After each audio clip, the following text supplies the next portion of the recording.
Welcome back to my new blog. আমি হলাম কেয়া আর আমি এখন আছি কলকাতাতে। তো গাইজ আমি বেরিয়ে গেলাম ঘুরতে আর আমি এখন যাচ্ছি সাউথ সিটি মল বাসে করে। গাইজ আমি এখন চলে আসছি সাউথ সিটি মল, যদিও আমি এখানে অনেকবারই এসেছি। আজকে আমি ভিডিও বানাতে এসেছি, যেটা সত্যি কথা। তো চলো মলটা ঘুরে নেওয়া যাক।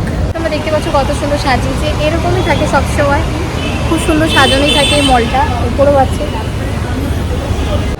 এখনও ক্রিসমাসের ডেকোরেটগুলোই রেখেছে, এখনও চেঞ্জ করেনি। আমরা আছি এখন জারার সামনে। আমি বড়লোক হয়ে যাবো সেদিন আমি এখান থেকে ড্রেস কিনবো। তো গাইজ এটা হচ্ছে আমার যা মনে হয় কলকাতার সবচেয়ে বড় মল। আমার তো খুবই সুন্দর লাগলো, খুব ভালোই লাগলো। সব ধরনের এখানে ব্র্যান্ড আছে। এখানে অডিকিউয়েট হচ্ছে রেখেছে অ্যাডের জন্য, খুব সুন্দর স্টাইলিশ গাড়ি। কিনবো আমি একদিন। অনেক অনেক ব্র্যান্ড আছে, অনেক অনেক। আমার তো খুবই ভালো লাগছে এই মলটা। এর উপরে এখনো যাইনি, এর উপরে অনেক কিছু আছে আমি জানি, আগেও দেখেছি। এটা কিন্তু খুবই অসাধারণ লাগছে, কিন্তু এটা কিন্তু ক্রিসমাস থেকে এখনো রেখে দিয়েছে, চেঞ্জ করেনি। কত সুন্দর লাগছে দেখো মলটা পুরো। গাইজ আমি এখন আছি সাউথ সিটি মলের একদম টপ ফ্লোরে, আর এটা হচ্ছে ফুড কোর্ট। এখানে সব ধরনের ব্র্যান্ডের আর কি খাবার পাওয়া যায়। ওয়াও মোমো থেকে শুরু করে KFC, ম্যাকডোনাল্ডস সব কিছু আছে।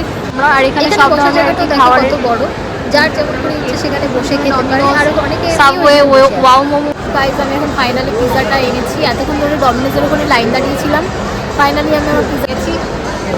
দেখতে পাচ্ছ এখানে একটা অলরেডি আমার খাওয়া হয়ে গেছে। তো গাইজ আমার পিজা খাওয়া সব কমপ্লিট হয়ে গেল। এখন আমি নর্মালি বসে আছি, একটু পর চলে যাবো এখান থেকে, বেরিয়ে যাবো বাড়ি। সিটি মলটা ঘোরা হয়ে গেল, তো আমি এখন হচ্ছে মানে আর কি রুমে যাচ্ছি। কত সুন্দর ডেকোরেশন করেছে। আর এটা হলো সাউথ সিটি মল। অনেকক্ষণ হয়ে গেল টাইম। সাউথ সিটি মল বাইরে থেকে মলটা অনেকটাই বড়। আমি ফাইনালি রুমে চলে আসছি। আজকের জন্য অনেক টায়ার্ড আছি। দেখা হচ্ছে নেক্সট ভিডিওতে। ততক্ষণের জন্য সবাই ভালো থেকো, সুস্থ থেকো। আর ভিডিওটি ভালো লাগলে হচ্ছে লাইক শেয়ার কমেন্ট করতে ভুলবে না। ততক্ষণের জন্য বাই বাই।